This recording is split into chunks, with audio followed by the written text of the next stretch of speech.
Bom dia, meus amigos, tudo bem com vocês? Eu estou aqui hoje com meu amigo Cláudio Luiz Caivano, tá? Advogado tributarista, especialista em compliance, e a gente vai... Ele tem um canal no YouTube também, eu recomendo que vocês assinem o canal dele, se inscrevam no canal dele, ótimo conteúdo, eu tenho acompanhado com bastante frequência. E a gente vai discutir hoje um pouco de compliance na pandemia, um pouco de... Eu ia falar política, mas não é política. A gente está falando mesmo de liberdades, né? A gente está falando de Exato. liberdade, não é nem de política, na verdade.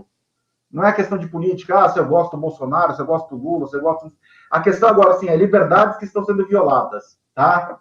Então, assim, aspectos jurídicos da pandemia, aspectos ligados ao compliance e o que está acontecendo hoje no Brasil, tá? Doutor Cláudio, por favor, apresente-se. Bom dia, Paulo. Mais uma vez, muito obrigado pelo convite. É uma satisfação, uma honra estar aqui falando com você no teu canal. A gente vem debatendo privadamente, né, a respeito desses últimos acontecimentos, e você acabou de mencionar que não é uma questão política. Realmente ela não deve ser, mas o que a gente está vendo em virtude das decisões recentes do STF, recentes é uma forma de enxergar a coisa, né, Paulo? Como você mesmo disse nas lives anteriores aí que eu tenho acompanhado. Não acontece de uma vez, não é virar uma chavinha, né? Isso já vem paulatinamente acontecendo. E parece que está se acentuando. E essa politização do judiciário, né? Então, uma defesa de lados, quando na verdade devia ser a defesa da lei, a defesa da Constituição, a defesa da ordem. E é isso que parece que está se tornando um pouco nublado, pelo menos aos meus olhos, né?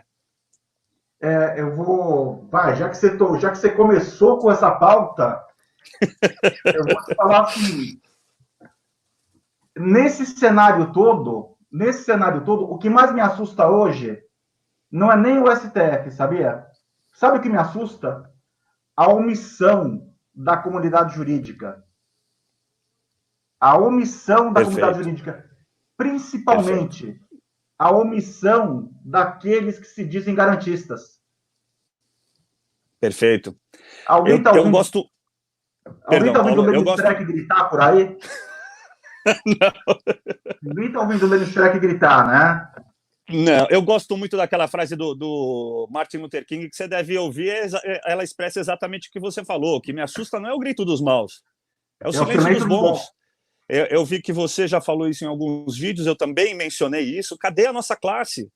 Quer dizer, nós vamos ficar calados até quando? Nós vamos aceitar paulatinamente essa perda de direitos e garantias fundamentais, como você bem vem frisando, até que momento? Quando realmente os nossos direitos civis forem expurgados. A gente não vai ter mais direito nem de ir à rua, que é o que está acontecendo, e muito provavelmente no futuro, sem voto, sem poder de discussão com o Estado. A gente está vivendo quase que o totalitarismo judiciário, inclusive como o deputado ontem muito bem colocou, né?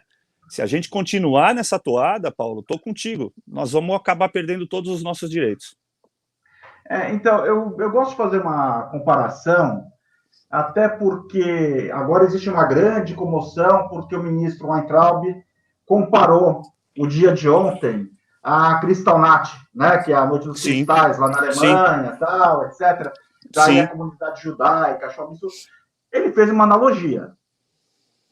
Sim. E obviamente que, assim, nenhuma analogia é perfeita. Da mesma forma que quando você fala hoje em trabalho análogo ao escravo, por mais que o trabalho análogo ao escravo de hoje seja escravo, não se compara à escravidão do século XVI. Sem dúvida alguma. Então, você assim, coloca muito bem, permita-me te interromper só por um segundo, você coloca muito bem, acho que cabe aí essa dilação, né? Que a gente precisa discutir a moral do momento. Exato. Se eu vou estudar história lá atrás, eu vou tentar compreender a moral daquele momento. É o que você está fazendo, e acho que foi o que o Weintraub fez ontem também. Mas desculpa, Paulo, continua. E ele queria usar uma figura de linguagem forte, né? Exato. Porque a gravidade do momento é essa. Mas eu só queria pegar esse gancho, porque, assim, o que está acontecendo parece um pouco, porque ontem eu vi uma coisa que me chocou. Eu até tinha um certo respeito pelo Neumann, né? Pelo José Neumann, e ele comemorando que os inimigos da liberdade de expressão estavam sofrendo. Ou então a gente vê alguns juristas falando, mas quando era com Lula, você concordava. Bom, primeiro e o Guilherme, que é amigo comum nosso, meu sócio, Sim, ele é testemunha sim, minha, ele pode testemunhar o que eu estou falando. Eu sempre fui crítico da Lava Jato, em diversos aspectos, de violação de princípios e garantias fundamentais. Eu sempre fui crítico do Sérgio Moro, da UT Dallagnol, a companhia.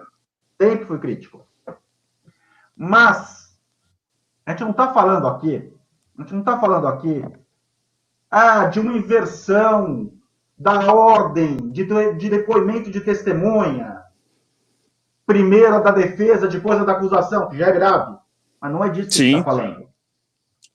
A gente está falando de um processo que nasce totalmente viciado. Perfeito, de um processo que é totalmente ilegal. De um processo que, assim, para mim, a menos pior parte dele é acusador, vítima e julgador se misturarem. Perfeito. O advogado dos autos não tem acesso. O advogado Olá, Arildo, tudo bem? O advogado dos indiciados não tem acesso ao processo. Você bem colocou ontem que perdão, agora, não sei se foi você ou foi o deputado, né, o Márcio, é um processo kafkiano, né? Quem está sendo acusado não sabe do que está sendo acusado, porque nem no mandado. Eu ouvi ontem aquele rapaz do Sul, que também tem um canal no YouTube, entraram na casa dele, ele deu um depoimento, assim como o Roberto Jefferson deu outro depoimento ontem também. Né? Isso, exato, Bernardo. E aí ele cita exatamente isso, ele pergunta aos policiais federais, mas do que eu estou sendo acusado? Olha, a gente não sabe. Mas como assim, Paulo? Como assim? É básico, é como você está dizendo, a primeira coisa que você tem que saber é do que você está sendo acusado. Então vocês vão pegar tudo aqui, vocês vão levar tudo, levem a casa, porque se você não sabe do que está me acusando, alguma coisa você quer achar. É assim que está funcionando esse processo, né? E o pior, o que me causa ainda mais espanto é que está já nascendo um processo inconstitucional, isso não sou eu que estou falando, vários juristas já foram a público dizer isso, e provocado por quem deveria defender a Constituição. Como é que a gente fica desse ponto? Você citou a frase de Rui Barbosa ontem também. A gente tem que estar em pânico, né, Paulo? Se a gente falar muito aqui do STF, talvez a gente seja o próximo a ser processado, né? Assim, mas eu falo, o que mais me amedronta hoje não é o STF. O que mais me amedronta, por exemplo, é você ver um jurista como o Lênin Streck ficar quieto numa situação dessas. Alguém que supostamente falava, não, coloca o direito acima. E ontem eu comecei a ver construções mirabolantes. O regimento interno do STF se comunica para tentar justificar o injustificável. Eu li isso também do RI, artigo 14º, artigo 8º 43, do RI, do STF, 43, enfim. Eles estão buscando para uma justificativa, né? Não é você apresentar, tá aqui o artigo e eu te dou o que eu preciso fazer. Não, é o contrário. Olha, o que eu preciso fazer é isso e eu vou tentar enquadrar em algum artigo que eu tenho à minha disposição. É inversão total, né? Eu costumo falar que eu acho que esse pessoal deve ter perdido as aulas nas quais se comentava sobre a doutrina de Manuel Gonçalves da Filho, que a norma regulamentadora não pode ultrapassar os limites da norma regulamentada. Né? Pois é. Assim, agora, como você disse, é um momento em que, se nós não tomarmos cuidados, né, como você vem colocando reiteradamente aí nas lives, instando o seu convidado a tratar do assunto, invadindo as garantias fundamentais, os nossos direitos primordiais de vida, né, de vida, liberdade, o direito de ir e vir, o direito de você fazer uso de tratamento médico, que é o que a gente está vendo. Que mais vão tirar de nós, Paulo? Que mais? Então, é isso que eu ia falar, que eu abri o parêntese. Eu sou o único que eu começo a abrir parênteses e não fecho. Mas eu abri o parêntese e daí, assim, uma coisa que me chama muito a atenção, que é esse solapamento de garantias fundamentais, não é de uma hora para outra. Isso já está acontecendo há 20 anos. Com certeza não. Tá? Ou até mais. Michel, isso me lembra a tomada de poder do Partido Nacional Socialista na Alemanha, né? Que teve aquele holandês comunista que colocou fogo no parlamento alemão, do Bundestag, ele coloca fogo no parlamento alemão, e daí o Partido Nacional Socialista consegue comover os deputados a aprovar uma lei que tornaria ilegal qualquer partido marxista. Né? Então, os deputados, vamos lá, vamos tornar legal os partidos marxistas. Uhum. Daí aconteceu que um pequeno partido conservador observou e falou, espera aí, se os partidos comunistas se tornarem legais, o Partido Nacional Socialista passa a ter 50% mais um das cadeiras. O Partido Conservador foi voto vencido e o Partido Nazista acabou fechou o Congresso alemão com base na lei. Então, assim, quando a gente fala que é Conib não gosta da analogia do Weintraub, bom, então se a gente não pode usar analogia, nós nem podemos chamar a Alemanha de ditadura. A Alemanha nazista de ditadura. Sim, dita essa premissa, perfeito. Né? A gente nem pode ser não, essa analogia tem que ser perfeita. Se a gente não pode comparar as coisas observando o momento em que cada coisa acontece, nós nem poderíamos chamar. Mas sabe o que me chama a atenção? Que eu lembrei agora desse assunto, eu não sei por que eu lembrei agora desse assunto. Da omissão da comunidade jurídica. Você tem minha idade, mais ou menos. Você tem 48, 47? Eu tô com 49, faço 50 esse ano. Meio século que a gente está lutando. Fala, meu amigo Guilherme, país, né? Tudo bem? Bom dia, Guilherme. Bom dia, Guilherme. Então, eu tô querendo arrastar ele para fazer uma live com a gente, mas ele é tímido. Tem que arrastar. Tô só obrigando ele aqui no escritório. Né? Mas vamos lá. Agora deu branco. Você lembra o caso do Oliveira Neves? Da analogia, você lembra o caso do Oliveira Neves? Sim. Lembra disso? Lembro. Uma ordem, uma interceptação telefônica totalmente ilegal no escritório Oliveira Neves, aqui na Paulista, tá? Uhum. Destruíram a vida do advogado. Sim. Destruíram a vida do advogado numa ordem totalmente ilegal. E eu lembro que na época eu vi muito jurista bater palma, sabe? Sim. Até mesmo porque tinha muita gente que tinha uma grande inveja dele. Eu não estou discutindo o mérito do que ele fez ou deixou de fazer, tá? Perfeito. Não estou nem entrando nesse mérito aqui. Mas tinha muita gente que tinha inveja dele e falou, porra, esse cara ficou milionário em 2 anos e meu 40º avô montou escritório e não montou rico. Mas o que isso significa? Não, né? Eu estou falando assim, esse então entendi. direito não é um fenômeno de agora. Isso é um movimento crescente, sabe? Aquela historinha do sapo na panela. Você aumenta um pouquinho a temperatura, ninguém fala nada. Aumenta um pouquinho mais, ninguém fala nada de novo. Aumenta um pouquinho mais, ninguém fala nada de novo. Mas deixa-me fazer uma parte na tua narrativa, Paulo. Perdoe-me mais uma vez, só para não perdermos o fio da meada. Olha o que você está falando.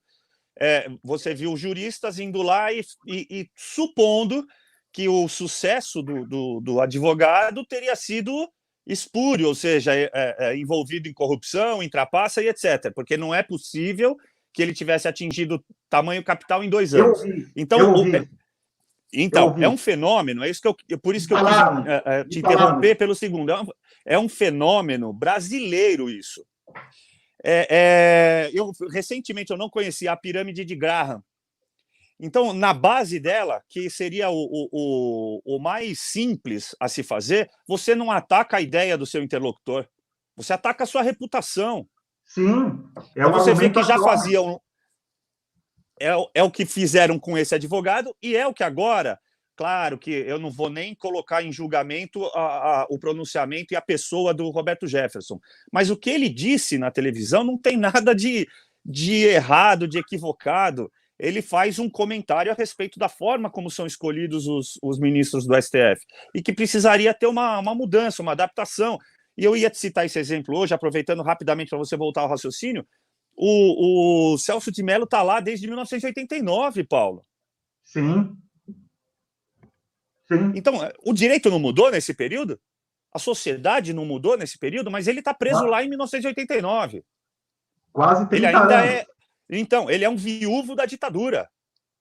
E olha, percebe? Então, assim... Aí, só para terminar, o que aconteceu com o Roberto Jefferson? Aquele Arthur Duval, aquele deputado, foi a público, né? Porque ele tem uma grande inserção aí através do canal dele, mais de 3 milhões de pessoas, e ele atacando, ele não foi discutir o que o Roberto Jefferson havia dito. Ele foi discutir a pessoa do Roberto Jefferson. São canalha, eles são condenados, blá, blá, blá, eu não preciso nem falar. Então, isso é um fenômeno, isso que você comentou agora, desse advogado, é um fenômeno brasileiro, infelizmente. A gente não evoluiu nesse sentido, Paulo. Mas era isso que eu queria pontuar. Perdoe-me, por favor, volta ao teu raciocínio.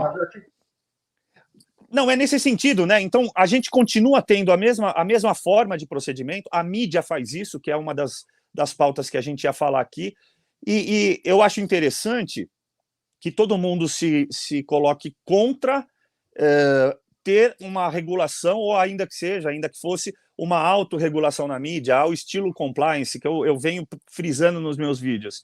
Mas não se choca com essa metodologia de investigação de fake news, que não deixam de ser, pelo menos no meu ponto de vista, eu respeito todas as visões em contrário, são expressões de pensamento. Se aquela pessoa acredita naquilo que ela está escrevendo, Paulo, a gente tem que minimamente respeitar. Eu posso não concordar, e não é por isso que eu vou atacar aquela pessoa, não é por isso que eu vou investigá-la espuriamente, como está fazendo, ou ilegalmente, ou inconstitucionalmente, como está acontecendo agora. Esse é um fenômeno que, como você disse, os juristas precisam se levantar e pôr isso em pauta para um debate mais amplo. É engraçado. Tem vários artigos, até um livro sobre isso, agora me deu branco o nome do autor, chama Corrupção da Inteligência, né? Não conheço esse, mas vou pesquisar. Mas é um fenômeno que acontece, assim. O jurista se torna tão ideólogo de uma causa que ele esquece o compromisso dele com a ciência. Uhum. Tá? Basta a gente lembrar, voltando, por exemplo, da Alemanha nazista, que o Holocausto e a solução final estavam previstos no ordenamento jurídico alemão. Integravam o ordenamento jurídico alemão. A justificativa de todos os réus em Nuremberg estava cumprindo ordens e estava agindo de acordo com a lei. Sim. Né? Sim. O que o Fábio Abreu comentou aqui. Estamos criminalizando pensamentos. 1984 menciona a situação. Sim, é o crime pensado. É o crime pensado. Até aquele promotor, o Cássio Conselino, né, que foi o promotor que, na verdade, deflagrou o processo do triplex do Guarujá. Né? Começou em São Paulo, depois foi mandado para Curitiba. Né? Ele deflagra o processo do triplex do Guarujá e ele comenta, né, que ele fez uma postagem que, assim... Agora deu branco no que eu ia falar. Mas ele faz um comentário que essa criminalização de pensamento que a gente está tendo hoje, por exemplo, você pega a reunião do Bolsonaro, não tem nada de criminalização. Outro bom exemplo. Não tem nada. Outro bom exemplo. No máximo, no pior cenário, tem uma injúria.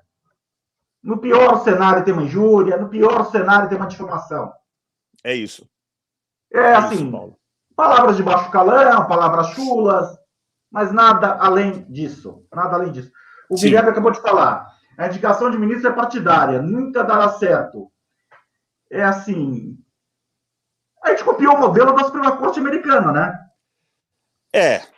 Mas aí realmente ele tem a sua razão, né, Paulo? Ele tem a sua razão e é um outro fenômeno brasileiro que a gente pode colocar em discussão agora, que é assim, por que é partidário?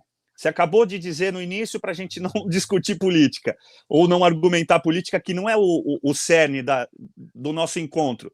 Mas você percebe que essa politização ela acaba estando em todos os lugares.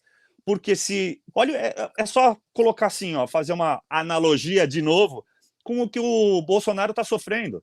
Se você não tem ministros, entre aspas, partidários ao seu governo, você não governa. Sim. É o que ele está tendo, é o fenômeno que ele está enfrentando, né? Então, realmente, nesse sentido, existe todo um sistema, um corporativismo muito bem colocado de novo. Gostei muito da live ontem do deputado Márcio. Ele também coloca isso. E se você não se levantar contra o sistema, né? Como ele disse, você falou da comunicação, por que é falha no governo? É realmente por isso, porque eles ainda estão nas batalhas. Se eles não deixarem essas batalhas, porque não conseguem governar, eles não vão conseguir fazer propaganda daquilo de bom que eles estão fazendo. E isso começa nessa guerra do STF. Hoje o STF é que está governando o nosso país. Quando faz o quê? Quebra o pacto federativo, enfim, né? É por isso que o Guilherme deve ter dito isso. A comunicação é Não, falha. sem dúvida, sem A dúvida. comunicação é Sem muito dúvida. falha. Porque, Sem dúvida. assim, é abrir o site do portal da transparência. Perfeito. Você falou isso ontem, eu lembro. Pô, Isso pelo amor de mesmo. Deus. A comunicação é E é muito básico, falha, né? tá? E é básico, né? Ontem, quando eu acabei de fazer a live com o Márcio, eu comecei a ver uma live gravada do Constantino que ele fala exatamente isso. Ele fala, olha, tem hora que parece que o presidente ele está falando apenas para o cara que votou nele. Quando, na verdade, eu não tenho que ser convencido, o Guilherme não tem, o meu irmão Mário não tem, Eu você também não tem. É isso. Tá? É isso. Você não tem que... A gente tem que convencer quem? O presidente tem que convencer a pessoa que não votou nele. A pessoa que está em dúvida. Exatamente. Eventualmente o eleitor do Partido Novo. Perfeito. Né? É alguém que tem que ser convencido. E essa é a questão maravilhosa da democracia, né, Paulo? A possibilidade de você mudar de lado. Vamos colocar, já que as coisas, infelizmente, ainda são colocadas em caixinhas, essa questão é linda na democracia. Você pode mudar de opinião e mudar de lado. Isso é o bonito de você atingir o conhecimento, de conhecer um outro lado, ouvir um outro lado da história. O problema que a gente está vivendo, no meu ponto de vista, de novo, com o perdão a quem divergir, é que a discussão está cada vez sendo diminuída e sendo posta de lado. E aí é o que você disse, que o Guilherme acabou de comentar aí. O partidarismo, essa ideologia política, ela ultrapassa os limites do direito, da hermenêutica, da analogia, da interpretação da nossa legislação, e que é extensa, né? Quer dizer, a gente tem, em algum lugar, se você chafurdar aí, em algum lugar você vai encontrar uma palavrinha ou outra que pode suplementar aquilo que você queira fazer para o bem da sociedade. Mas me parece que o que estão fazendo é justamente o contrário, é o que você falou, vamos acusar aquele, vamos, do quê? Não sei, vamos procurar. Né? Estão invertendo a mas ordem. Mesmo quando a gente vai chafurdar muito, né? É assim, se você for pegar toda a doutrina de hermenêutica de direitos fundamentais, toda a doutrina de hermenêutica de direitos fundamentais, é assim, a interpretação restritiva. Você não faz interpretação ampliativa. É como o próprio direito penal, na verdade, né? Você não começa a criar tipo penal do nada. Qual que é o crime desse inquérito? Claro. Qual que é o crime desse inquérito da fake news? Não sei te dizer. É um crime vago. Vamos apurar, vamos investigar para ver o que a gente acha. Só para ser jocoso, eu te diria que é o mesmo crime pelo qual o eminente ministro Alexandre de Moraes impediu a posse do diretor da Polícia Federal indicado pelo presidente da República. É um crime futuro, é um crime premonitório. Então, realmente, a gente está naquele filme Minority Report, e o Alexandre de Moraes se colocou no papel de Tom Cruise, e agora ele já imagina o que vai acontecer. É só o que eu posso te dizer para a gente tentar tirar uma conclusão, Paulo. Tá hilário isso, infelizmente. Mas você está certo, a gente tem que se levantar. A gente corre o risco de entrar numa ruptura institucional muito séria. Sim. Muito séria. Porque o STF hoje, o judiciário, não é só o STF, tá? Não é só o STF. Não, o STF é só o pico, né? Ele está escalonado de cima para baixo hoje. Né? Não é só o STF. Mas existe uma guerra, uma queda de braço hoje entre o STF e o Executivo, tá? Se essa queda de braço acontecer, se ela chegar num ponto de sístole, sabe? Se ela chegar num ponto de ruptura, qualquer resultado dela é péssimo. Não tenho dúvida disso também, não. Porque se o governo ganha, teremos o STF fechado, né? Se o governo ganha, teremos o STF fechado. Ou pelo menos amordaçado, né?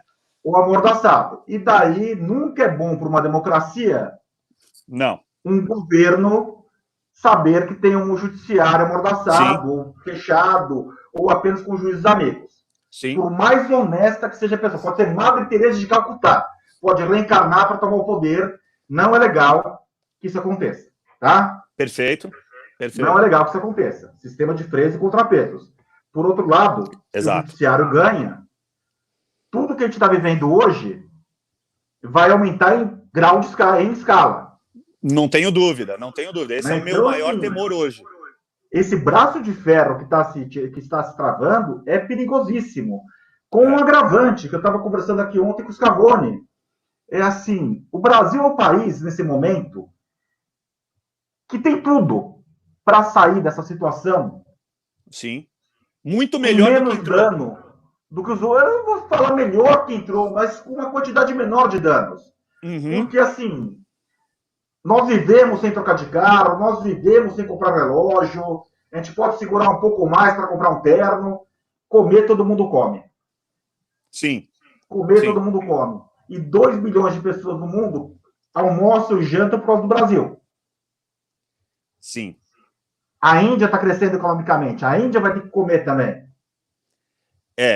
Acho que lá está enfrentando um pouco mais de problema do que a gente, porque realmente o lockdown foi decretado lá e não sei nem o que eles vão fazer a hora que isso acabar, né, Paulo? Mas eu entendi o teu ponto. Mas, de novo, a gente vai ter aquilo que você não queria na nossa argumentação. Entrou política também nesse enfrentamento. Não tem como não entrar, né? Não tem como não entrar. Mas só que foi de uma maneira sórdida, né? Porque, e auxiliada pelo STF, no meu ponto de vista, com uma quebra do pacto federativo. Quando você delimita quem é que manda na saúde, né? Dito que na Constituição de comum acordo entre os três entes, entre as três esferas de poder executivo, quando você quebra, delimita isso, você deixou todo mundo órfão. Mas todo mundo que eu falo é o povo. Porque o governador, ele está lá no reino dele, né? O prefeito está lá no reino dele. Esses não vão sofrer nada. Os deputados, esses estão capitalizando. Exato. Esses eles vão só garantidos. Exato. Eles vão só capitalizar politicamente, né? E teve um evento sui generis no Brasil que foi justamente nessa questão da saúde, quando a hidroxicloroquina volta à discussão, você vê um remédio politizado, né? Quando ele volta à discussão, me parece que Dória, aqui em São Paulo, para a gente falar onde a gente vive, né? Dória e Covas sofreram derrotas políticas. Diminuíram o tom, é o que você falou do evento do sapo. Então a água deu uma esfriada, né? No sentido daquela torrente que eles vinham tocando contra o Bolsonaro. E aí houve, de novo, o que você falou, a perda de comunicação ou uma falha na comunicação, perdeu-se esse fio da história, né, Paulo? Ele podia ter capitalizado positivamente, né, dessa política e até tido um enfrentamento um pouco maior dessa decisão do STF, mas eu acho que ali faltou um pouco de orientação dos seus conselheiros. Não sei o teu ponto de vista nisso, mas de qualquer maneira, tudo politiza, né? E isso é ruim para a nação. É o que você está falando. Como é que nós vamos retomar a nossa economia se a própria retomada está atrelada à política? E aí uma questão econômica, como eu estou falando, financeira, que é a ajuda dos estados, já está na mídia de novo. Hoje de manhã, te aguardando, eu estava vendo, já chamaram o governador do Piauí. Meu, que referência é essa pessoa, com todo respeito a ele, Paulo? Olha o que ele está fazendo no estado dele. Ele editou uma lei para tomar a propriedade, exatamente. Então, que referência que essa pessoa pode fazer para a população brasileira, né? Então, de novo, a gente colocou a cereja do bolo e, de novo, ela fica com a cor do STF. Ele prejudicou a nação mais uma vez. Eu vou até parar de falar disso, senão daqui a pouco eu estou recebendo a Polícia Federal amanhã às 6 horas da manhã. Como é que fala? Amanhã cedo você passeia de Pajero Full, né? Exatamente. E pior que o japonês nem tá lá para tentar levar uma conversa. O japonês não tá lá mais. Aquele japonês chegou a ser preso, inclusive. Chegou. Eu tinha separado uma história interessante para você também, que eu sei que você gosta de filme, né? Tenho visto aí no Facebook que você aceitou um desafio de livros e filmes. Não tem nada a ver, eu vou fazer uma analogia até bem tosca com o ex-ministro Sérgio Moro, tá?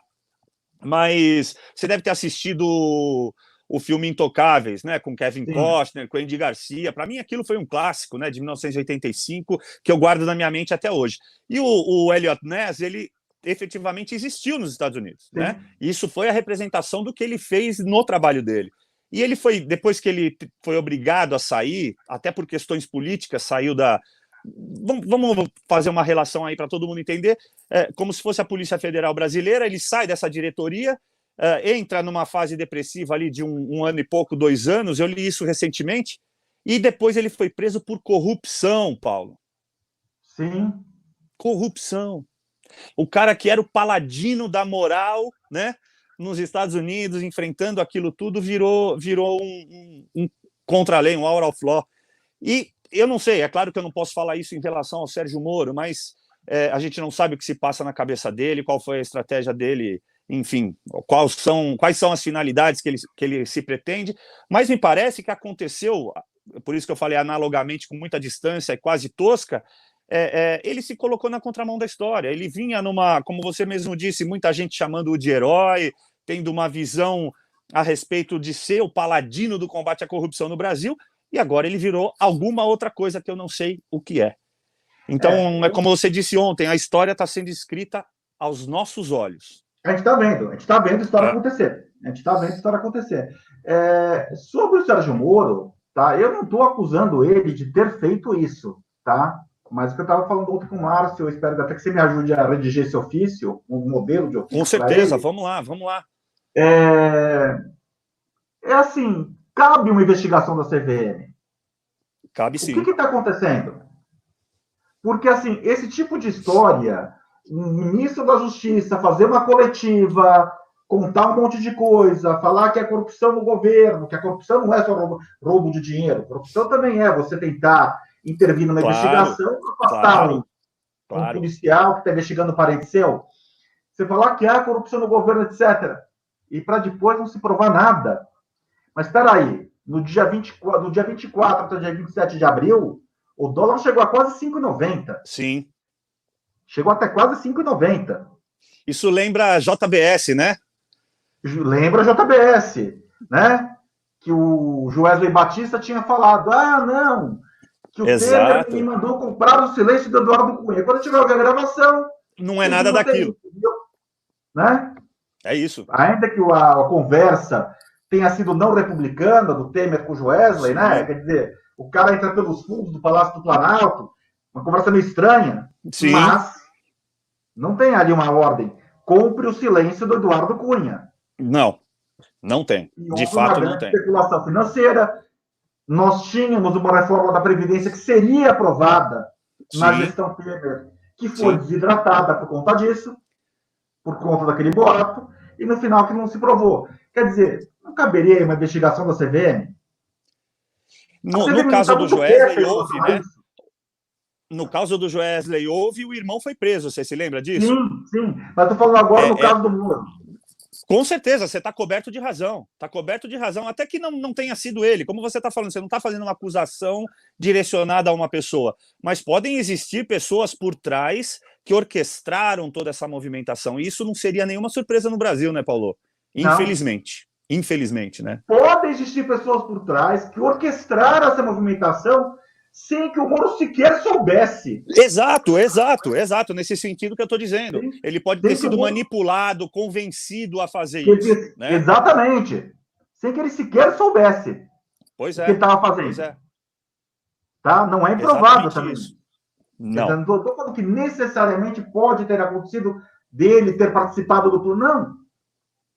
Aliás, no Brasil, a questão do Brasil é tão louca, né, para usar um termo fácil aí, que a gente não pode excluir nada, né? Nenhum tipo de argumentação. Tudo bem, fazer ilação eu também sou contra, né? Principalmente essas mirabolantes, mas você não pode se dar o direito de excluir uma página da história. Não, deixa essa quietinha aqui, porque a história no Brasil ela é transmutada, né? Ela é codificada da forma que a pessoa que está no poder naquele momento tenha interesse, ele vai contar a história que melhor lhe beneficie, né? Infelizmente, assim, a verdade fica mais difícil de aparecer. Eu acho que, assim, investigar é algo que a CVM tem obrigação. Sim, no caso de especulação imobiliária, né, que é o caso, principalmente de ações e etc., a guerra com o dólar, né? Porque a guerra com o dólar, ela torna-se automaticamente uma guerra com o governo, né, Paulo? As pessoas não... É mais difícil compreender, claro, mas assim, como você bem disse ontem, a gente tem a curiosidade inata, né, da nossa profissão. Então, mas por que isso? Por que aquilo? Por que aquilo outro? Você vai buscando informação. Essa questão do dólar, ela é totalmente ligada à política econômica e financeira do país. porque é Sim. onde estão as suas reservas. A reserva do mundo inteiro ela é baseada em dólar. Então, se você especula contra o dólar no seu país, você está especulando contra o seu governo. Você está Sim. especulando contra políticas públicas, né? Você está especulando contra a saúde, você está especulando contra a educação, porque isso vai impactar diretamente na capacidade do governo investir. Mas é justamente isso que os grandes investidores querem. Eles querem o caos total, né? E eu vou até falar uma coisa, que na verdade, eu acho que assim, a legislação brasileira ainda é muito branda para isso, tá? Porque o crime de insider trade no Brasil, a penalidade para esse tipo de crime é muito branda. Sim. Nos Estados Unidos, você é especialista em compliance, você deve saber melhor Isso. que eu, Isso. tá? Esse tipo de crime, primeiro que ele é transnacional. Se Sim. você pratica ele no Você Brasil, você pode comentou ser ontem preso nos também Estados Unidos. com o deputado, né? Vocês falaram exatamente desse assunto, ele citou o follow the money, é exatamente o que você está Ele dizendo. é transnacional, né? Que todo esse movimento de compliance, na verdade, tem um nome, 11 de setembro de 2001, né? Exato. Ele começa a ganhar força para combater o terrorismo. E o segundo ponto é que, assim, nos Estados Unidos, os crimes financeiros, não existe sequer o sigilo, privilégio de comunicação cliente-advogado. Tem Diferente que de ser crimes público, comuns. né? Porque Sim. é um crime que afeta a A confiança do segurança investidor. nacional. Sim, Afeta a economia de uma forma direta. é isso. Eu começo a desacreditar, o mercado de ação tal, que é o que eu falo com o Márcio Labre ontem. O que adianta? Se você não tem uma lei que protege o investidor, por que o investidor vai Sim, investir? sim, E daí eu te perfeito. volto a falar. Eu e o Guilherme, você também conhece, pessoas que têm um patrimônio da ordem de meio bilhão de reais, 200 milhões de reais, que estão comprando imóvel em leilão, ao invés de investir numa empresa. Que prefere comprar 30 imóveis e colocar para alugar, ao invés de É a comprar uma busca da empresa. segurança, né, Paulo? Né? Infelizmente, é a busca da segurança. Ele tá inseguro porque aqui, aí é uma ilação minha nesse sentido. Mas porque quem deveria nos demonstrar segurança jurídica não tá demonstrando. Mas isso passa também por você tornar esse tipo de crime, impor uma penalidade séria esse tipo de crime. Sim, claro. Ah, mas Tá? é mais interessante para eles Olha, eu vou apenarem falar em uma 5 coisa. anos a fake news, né? Eu vou falar uma coisa, Cláudio. Você vê como o Guilherme lembra disso. O Guilherme lembra disso. Com méritos e deméritos, eu acho que a Lava Jato teve mais acertos do que erros. Tá? Eu tomei o cuidado de ler o processo do Lula. Naquele processo, o MP e o Judiciário, o Sérgio Moro, eles foram bastante zelosos. Não tem nulidade. Sim, sim. Não tem nulidade. Não sou eu que falo isso. Walter Vandenello Maerovic comenta Tá, isso na CBN. Walter tá. Vandenello Maerovic comenta isso na CBN. Mas, eu acho que a Lava Jato tem mais acerto do que erros. Teve alguns erros crassos, por exemplo, prisão preventiva como modo de forçar uma delação premiada. Uma coação baseada na legislação. Uma coação baseada na legislação. E daí a gente teve que dar razão para o Gilmar Mendes. Pois é. Pois né? Querendo ou não, a gente teve que dar razão para ele. Mas o que eu quero dizer, a Lava Jato cometeu mais erros, mais acertos mais acertos que erros. O que eu quero lembrar, porque o Guilherme lembra disso. Nós tivemos um cliente no escritório que ele sofreu um estelionato, né? De um suposto investidor de bolsa de valores, né? Que pegava dinheiro desse meu cliente para investir e não investia nem nada, né? Esse cliente nos procurou no momento em que a Lava Jato estava no ápice, em que a Lava Jato estava em alta. E eu lembro que a gente pegou esse estelionatário e, assim, você quase que consegue traçar uma linha do tempo. Porque eu fiz isso. Eu separei na época a matéria e tal, e eu separei. É que não dá para tomar isso público. Eu separei as mensagens com o estelionatário em questão. Tá? Ele conseguiu arrancar uma quantidade grande de dinheiro desse meu cliente, desse nosso cliente. Mas o que acontece? Quando o estelionatário veio no escritório a primeira vez, Lava Jato no ápice. Eu virei para o estelionatário, eu e o Guilherme, meu amigo, olha, Marcelo Odebrecht está preso. Você acha que você vai ficar de boa? Marcelo Odebrecht tem grana para contratar o Cacai. e está preso. Eu sei que esse cara, no susto, a gente conseguiu a proeza de recuperar metade do capital desse nosso cliente. Tá. Mas é impressionante. Cada notícia que aparecia na imprensa desidratando a Lava Jato, o tom dele relaxava mais. Claro. O tom dele relaxava mais. O medo que ele tinha de mim e do Guilherme ia diminuindo. Efeito do sapo na panela, né? Ia esfriando a água. Dia. Mas assim, o Guilherme vai comentar, é assim, dá para traçar uma linha no tempo, de você pegar as minhas mensagens de WhatsApp com ele, os depósitos que ele fez e a forma como ele começa. Teve um dia que, assim, não lembro agora qual que foi a notícia, acho que foi, se eu não me engano, quando o STF solta o Lula. E daí, na semana seguinte, ele teve que fazer um pagamento. No tom de voz dele, não, Paulo, semana que vem eu passo aí e acerto aquela parcela. Virei para o Guilherme e falei, Guilherme, não vem mais. Pode ligar para o cliente, ele não vai pagar mais um centavo. Está na voz dele. Estava escrito na voz dele. É assim, ele quis dizer o seguinte, eu fui burro de pagar o que eu já paguei, não vou pagar mais um centavo para vocês. Pois é. A sensação de impunidade, né? A sensação de impunidade. Paulo, mais forte do que a própria lei é a sensação da lei. É a sensação da lei, acertei. Beccaria falava isso já. Exatamente. Né? A gente sempre fala, e eu acompanho você há bastante tempo, é aquela questão até psicológica que eu vou colocar na população aí. Nós temos uma das melhores polícias do mundo, né, em São Paulo. Ela é extremamente criticada pela atividade dela, mas quando você está na rua exposto, você a quer por perto. Sim. Né? A polícia ostensiva na rua, ela não garante a sua segurança. Ela te dá uma sensação de segurança. A mesma coisa em relação à lei, né? A punibilidade. Ou seja, quanto maior a sua sensação de que a lei não funciona, né? A sensação de impunidade, mais esse estelionatário e todo fora da lei se sente cada vez mais seguro. Se sente mais natural. É natural, exato. Praticar o risco dele, né? E aí a gente já tem esse problema para enfrentar, né? De impunidade. E, além disso, agora, estão nos tirando os nossos direitos e garantias fundamentais. Onde nós vamos chegar? Onde estão os nossos outros colegas para nos apoiar nesse grito e a gente fazer alguma coisa a esse respeito, Paulo? Agora tem a máxima, né? Parece que no Brasil, hoje, só 4 coisas não cabeiam, né? Que é não pagar pensão alimentícia, não usar máscara, falar mal do STF, e tem a quarta, que é ser governador do Rio de Janeiro.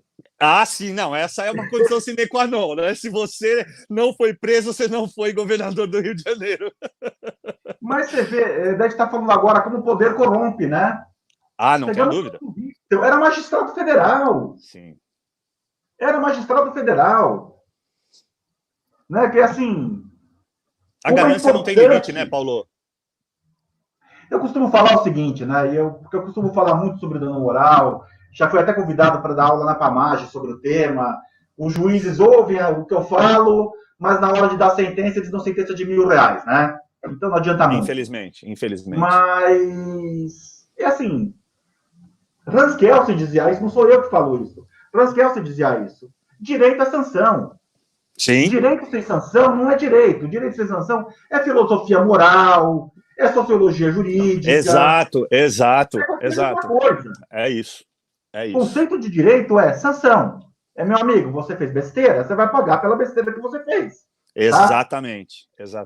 Isso desde lá atrás, muito antes do Código de Hammurabi até. Sem dúvida. É anterior ao Código de Hammurabi. As sociedades primitivas, lá, os caçadores-coletores, tiveram que se organizar e montar um Estado de direito. Sim. Tipo, olha, o cara que roubou o mamute do outro tem que ter algum tipo de punição. Perfeito. Porque senão qual que é a vantagem de eu caçar um mamute para alimentar o bando se eu vou ser roubado depois? Exato. Que é a grande discussão, na verdade, né? Qual ciência nasce primeiro? Direito e economia.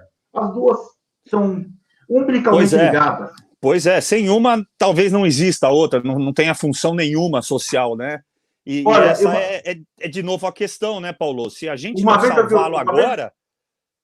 Uma vez eu queria ter filmado isso, só fazer uma observação. Eu Claro. queria ter filmado isso, porque, olha, isso daria um tratado do que é direito natural, ou do que é a sensação de justiça. Quando meu cachorro estava vivo, um dia eu estava almoçando e tal, né? E daí o cachorro estava sentado do meu lado pedindo comida. Eu estava almoçando e não dei comida para ele. Uma hora eu peguei um pedacinho de bife e dei para o gato.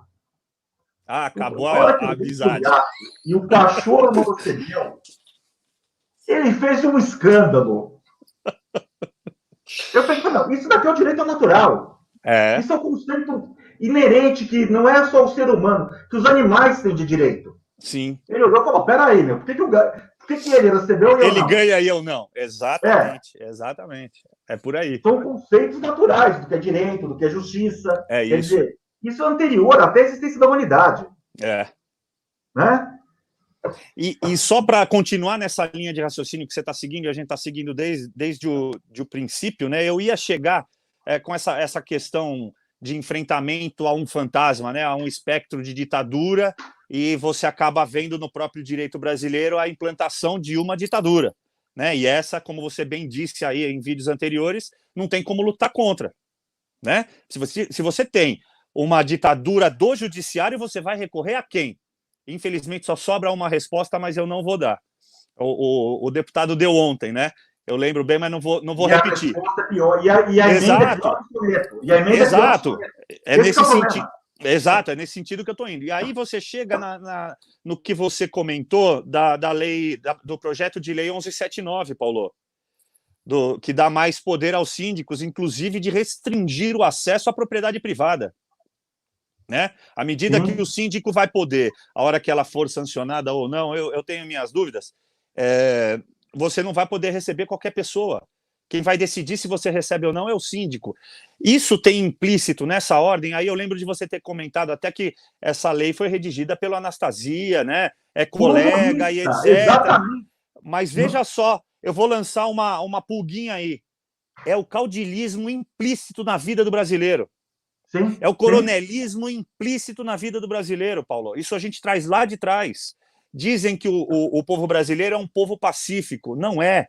Não é verdade. Basta olhar os nossos livros de história. São mais de 80 conflitos em 100 anos. Isso dá praticamente um conflito a cada 2. É. Então, não pode-se dizer que o povo seja totalmente pacífico e que o próprio brasileiro também não seja feito a caudilhos, né? A prática do caudilho, a prática da tirania, a prática da ditadura. É isso que a gente tem que enfrentar agora. E é isso que está aí, ó, se avizinhando, tá às nossas portas.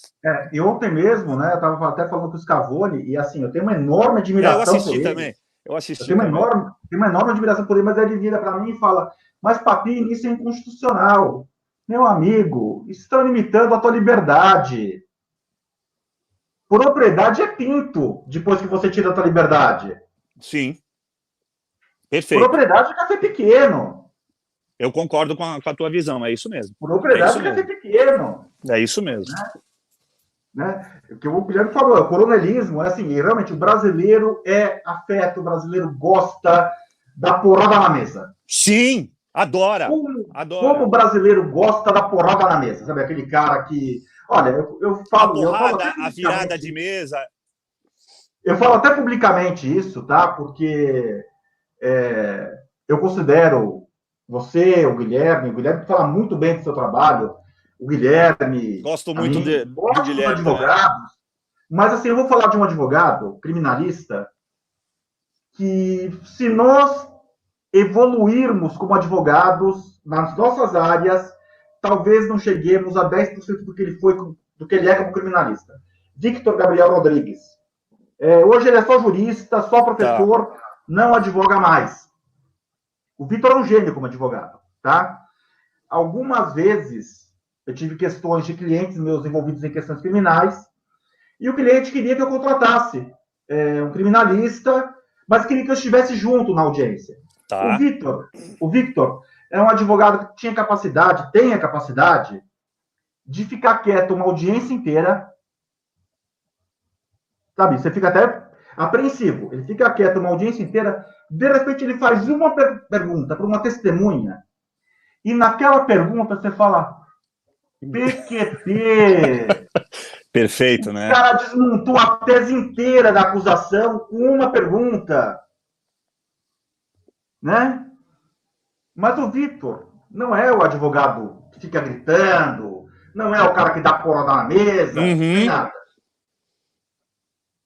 Mais de uma vez, eu saio de uma audiência com o cliente, falou, pô, doutor, você trouxe aqui para audiência um advogado que não abriu a boca. Para assistir a audiência, né? Um dia eu virei para um cliente desse, que é até um grande amigo meu, falei, fulano, cala a boca, você não faz ideia do que você está falando. Eu só vou explicar uma coisa, se eu amanhã tiver um problema criminal, vai ser esse cara que eu vou procurar. Vai ser esse cara que eu vou procurar. Grandes criminalistas se consultam com ele. Grandes. O pessoal que está no... curado senso de observação, né, Paulo, pelo que você tá narrando aí, né? Então, consegue pegar detalhes. Né? Ele gosta do cara que dá porra na mesa. Eu lembro até hoje, não sei se você lembra desse debate, quando o Roda Viva tinha alguma qualidade. Fazia debate de verdade, né? Debate, que era o Miguel Reale, o pai, de um lado, defendendo a tese de que o Ministério Público poderia investigar. E do outro lado... Eu me lembro desse programa, mas eu não lembro do teor todo dele. E do outro lado era o Durso. Do outro lado era o Durso. Tá. Daí, assim, se alguém aqui já teve a oportunidade de lidar com o Miguel Reale, eu já tive, ele é a pessoa mais educada que existe nesse planeta. Sim. Né? Estive em congressos onde ele foi fazer a abertura, ele é fantástico, né? Para te chamar de imbecil, ele pede desculpa, sabe? Ele fala, olha, eu queria analisar, tal, você é retardado. Mas, né? Acho que assim, não existe pessoa mais educada desse planeta que ele. Está entre as mais. Então, eles ficavam argumentando num formato técnico, sabe? Por que o Ministério Público poderia investigar, porque era previsto constitucionalmente, etc. E o lado do Durso, o Durso também é um grande profissional, também é técnico. Só que o Durso é um cara de 2 metros de altura, grandalhão, fala grosso, né? E ele ficava gritando o debate. Eu vi aquele debate e eu tive certeza que aquele debate foi vencido pelo Miguel Reale. A percepção das pessoas no dia seguinte, eu lembro, da comunidade jurídica, amigos meus magistrados. Você viu o debate ontem? O Durso detonou o Reale. Quer dizer, as pessoas estão preocupadas com a pirotecnia da coisa. Paulo, olha só que recentemente um colega nosso também, o Rubens, ele me ensinou uma coisa, né? Porque a gente aprende o tempo inteiro. Eu aprendo com você, vou aprender com um cliente, enfim, esse é o lado bom da vida, né? E ele me contou... Você tem aula, você vai parecer que você aprende com os alunos, viu? Então, exatamente, né? Eu não dou, mas é perceptível isso, né? Vamos te fazer uma pergunta, você ouve aquilo. Pois é, e aí ele contou, trazendo lá de São Sebastião, né, que se tornou São Sebastião, o rei de Portugal e tal, essa cultura que a gente tem também enraizada como brasileiros é de esperar um defensor, como é que chama isso? Perdi a palavra agora. Um salvador da pátria. O sebastianismo, é um movimento. Exatamente. Exatamente. Então, assim, é um problema, porque quem que você vai entender como sendo o salvador da pátria? Essa figura que você acabou de dizer, o cara que bate na mesa, o cara que fala grosso, o cara que vai gritar na hora que ele achar certo ou que ele perdeu uma argumentação, o que aí é ruim, né? Então, o brasileiro espera isso. Nós elegemos Collor por conta disso, né, Paulo? Não se pode negar essas figuras no nosso imaginário eleitoral aqui no Brasil. É o que acaba acontecendo. E o Bolsonaro é outra representação disso. Por mais que nós torçamos por ele, torçamos por um governo bem-sucedido, ele representa ainda, depois de tantos anos, 30, 40, representa a mesma figura que o povo brasileiro está procurando. Eu me recordei também para falar para você lembra daquela história do Guilherme, ontem você citou o Guilherme Afif, lembra? Sim. E eu lembrei dessa história dele. Você lembra daquela vidente que ele contratou? Não, era de um dos programas eleitorais dele, que ele contratou uma vidente para dizer que ela tinha sonhado e tinha visto ele chegando num cavalo branco e que ele iria libertar o povo brasileiro. É isso, eles mexeram com esse imaginário do brasileiro. O sebastianismo que você bem colocou e que o Rubens é que me fez ressurgir, né? E me ensinou propriamente. Porque eu já li a história dos Cavaleiros Templários, e ele foi um deles, o Sebastião, mas eu não lembrava dessa narrativa da história que teria se tornado sebastianismo, né? E é muito interessante isso. E você falou uma coisa interessante, porque o Afif, inclusive, em 89, ele era um candidato que era cotado para eventualmente ganhar aquela eleição. Fortíssimo, sim. A candidatura estava crescendo, e daí ele chocou no debate, no primeiro debate, um debate grande, aquele que o Maluf discute com o Brizola, etc. Ele choca com o Mário Covas. E o Mário Covas, com todas as críticas a ele, era um monstro debatendo. Sem dúvida, sem dúvida. Era um monstro debatendo. Tá? O Brasil perdeu muito, na verdade. De não ter o Guilherme Afif Domingos presidente. Sim. O Brasil perdeu muito, né? E também a gente tinha aquele momento que a pessoa se assumir liberal de direita era quase um palavrão, como o Márcio Lage falava. Exato. Era quase um palavrão. Né? Fala que você espanca cachorro na rua, mas não fala que você é liberal. Mas não fala que você... Exatamente. E é o que você disse ontem, né? A história construída aos nossos olhos, eu defendi, acho até que comentei contigo num dos comentários que a gente tem trocado aí, que o que a gente está assistindo é o movimento pendular da história, né? Você bem citou que a gente enfrenta aí uma série de problemas nos últimos 50 anos, e é verdade, né? Mas, assim, de 20 anos para cá, com essa ideologia exacerbada por uma utopia, praticamente, né? Até o deputado colocou isso ontem, desse ideologismo de esquerda e tal, onde tudo é para todos e etc., você foi tendo gradativamente um afrouxamento da nossa legislação, e sem perceber, de novo vou acabar voltando ao STF, mas você tem inúmeras decisões aí, é só levantar, tem até uma juíza, a doutora Ludmila Grillo, aí fazendo um ativismo forte contra isso, corajosa, exatamente corajosa, e é o que você falou, devagarzinho, dá uma interpretação diferente para a Constituição aqui, dá uma interpretação diferente ali, e hoje eles perderam o pudor, Paulo.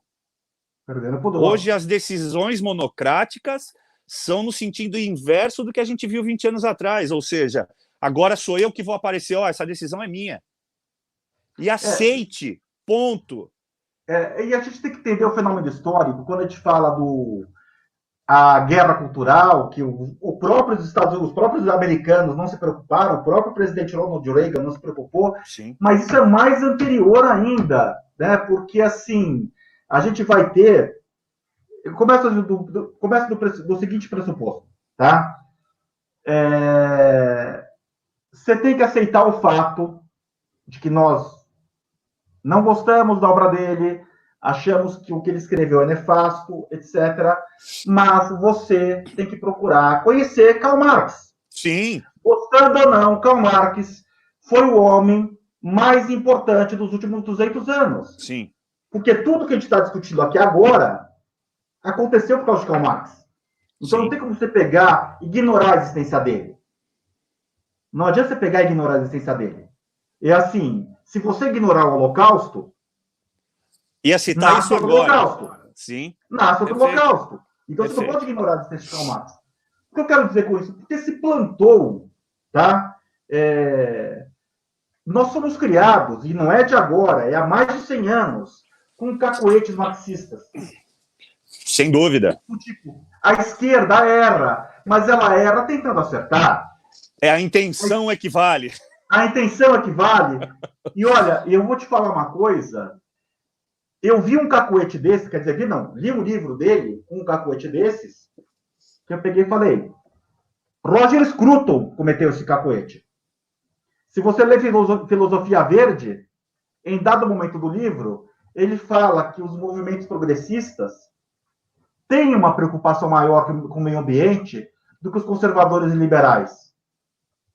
Que a esquerda tem uma preocupação ambiental maior. Aonde? Mas então, e com que fundamento? Ou é só mera citação, mera narrativa? Ele justifica, ele é uma das mentes mais brilhantes, né, dos últimos 50 anos. Né? Ele justifica. Mas, assim, quando ele escreve isso, no fundo, o cacoete mental, porque as grandes tragédias ambientais acontecer nos países da cortina de ferro. Perfeito. Quer dizer, isso é da coisa mental de você pensar que o capitalista, que o conservador, que o liberal, é um sacana filha da puta que está se lixando para o meio ambiente e que, no fundo, o comunista é só alguém que está errando na forma. Mas depois de matar 400 milhões de pessoas e acertar a forma, daí o mundo vai ficar maravilhoso. É isso. Mas detalhe, Cláudio, não sou eu, não é você, não é o Olavo de Carvalho, eu estou falando de Roger Scruton. Sabe? Roger Scruton, assim, eu digo o seguinte, Jordan Peterson é burro perto dele. Sabe? E ele tem esse cacoete mental. Quer dizer, então você entende, a gente entender esse processo, que olha, nós temos arraigados dentro de nós valores marxistas, gostemos ou não. Sim, é fato. Gostemos ou não, é fato. Da mesma forma que Max Weber ele conseguiu identificar, falou, olha, mesmo o sujeito que é ateu, mas que mora num país católico, ele tem valores judaico-cristãos dentro dele. Não tenha dúvida. Você está impregnado. Então, é o que ele explica no livro dele, por que países protestantes se dão melhor economicamente do que países católicos, da ética protestante e o capitalismo, né? Então, assim, só para finalizar, eu acho fundamental que as pessoas procurem, sem preconceito, conhecer Karl Marx. Perfeito, Paulo, perfeito. É fundamental. É o princípio da comunicação e da informação que você está distribuindo agora, colocando esse assunto em pauta, porque você só busca a verdade conhecendo todos os lados disponíveis. Eu citei, e gosto de citar muito uma coisa, que assim, o fato ele é irrefutável. Você não vai discutir o fato. É impossível. O fato está lá e aconteceu. Não tem como você voltar atrás. Agora, a circunstância você pode debater. E é justamente nela que mora isso que você está falando. Você tem que ouvir a visão de Marx, você tem que ouvir a visão de Weber, senão você não vai construir a sua conclusão. Você tem que ter, o povo tem que ter a escolha do que é melhor. E vale para tudo isso, né? Eu escrevi o livro Medidas Atípicas do Código de Processo Civil, e eu condeno essa história de suspender passaporte, CNH, mandar cortar o WhatsApp, etc. Tudo que está no artigo 3904, né? A grande pesquisa que eu fiz para o livro não foi com o Araquém de Assis, porque o Araquém de Assis pensa exatamente como eu penso. Ou o contrário, eu penso exatamente como ele. Eu procurei pesquisar autores que divergiam do seu pensamento, né? Aquilo que eu penso. Perfeito. Eu não vou crescer intelectualmente, não, eu só vou ler o cara, o Araquém de Assis, o Fabrício Vicente, não. Eu tenho que ler o Gajardoni, vou ter que ler outros autores que pensam de formato oposto ao que eu penso, né? Você percebe que é outro fenômeno, né, isso? Quê? Você percebe que é outro fenômeno isso, né? É a polarização. É a pessoa esquecer que existe um outro lado e se basear única e exclusivamente por um lado. É só aquilo que me tem algum apreço é que eu vou ler, né? E não vai haver crescimento intelectual, intelectual se você não estiver disposto a entender o outro lado. E assim, a direita tem que aprender agora com o erro da esquerda. Qual que é o erro da esquerda hoje? Por que a gente está ganhando? Porque os nossos amigos esquerdistas, eles se recusam a ler Olavo de Carvalho. Sim. Olha, se eu fosse esquerdista, eu pensaria o seguinte, eu posso pensar o que eu quiser de Olavo de Carvalho, mas eu tenho que reconhecer a existência do fenômeno. Perfeito. E é um fenômeno. Ele fez renascer a direita no Brasil. Sim. Eu tenho obrigação de conhecê-lo. Eu tenho obrigação de conhecer a obra dele. Como é que eu posso contestar? Se não é contestação ao Olavo de Carvalho, volta naquilo que a gente falou. Pirâmide de Graham, argumento ad hominem, e astrólogo, não sei o quê. Exato, da mulher. Então, exato, é isso. Mas graças a Deus, a direita não pode cair nesse erro. Não pode, mas acaba se deixando levar muitas vezes, né, Paulo? Esse que é o risco, né? Agora, o Scruton, o Peterson, não. Tem que ler Slavoj Zizek também. Não conheço, mas vai ficar marcado. O eslovaco de barba, que é um neomarxista, Zizek. Eu já ouvi, mas não li nada dele ainda. Eu acho que ele é croata, algum país do leste europeu. Slavoj Zizek, tá? Inclusive, ele tem escrito bastante sobre a pandemia do coronavírus, é um ótimo momento para a implementação do socialismo global no mundo. Esse é o meu temor também, mas de repente uma pauta... Mas temos que ler, temos que procurar conhecer esses autores, não tem como fugir disso, entendeu? Sim. Ah, não vou ler porque ele é comunista. Não, justamente por isso.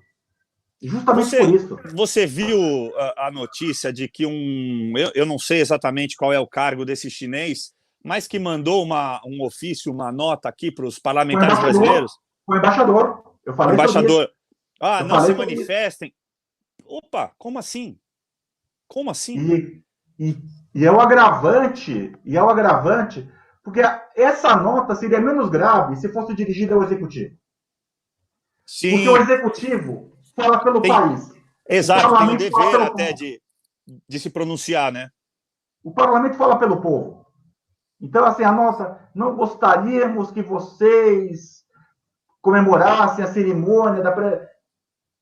Peraí. Como assim? Para o povo, porque falar para o parlamento é falar para o povo.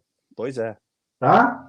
Isso não é teoria da conspiração, né, Paulo? Vai acabar a bateria do meu computador, infelizmente. Vamos embora. Não tem problema. Deixemos para um outro dia. Um grande abraço. Vamos fazer outro assim. Por favor, meus amigos, se inscrevam no canal. Qual é o nome do canal, Cláudio? É Cláudio Luiz Caivano mesmo. É o meu nome. Cláudio Luiz Caivano. Vou colocar o link na descrição do vídeo. Muito obrigado, Paulo. Eu agradeço imensamente a oportunidade de debater com uma figura notória de conhecimento jurídico inconspurcável. Gostei da palavra. Tá legal? Valeu, amigo. Um grande abraço para você, viu? Você também. Abraço. Valeu. Tchau, tchau.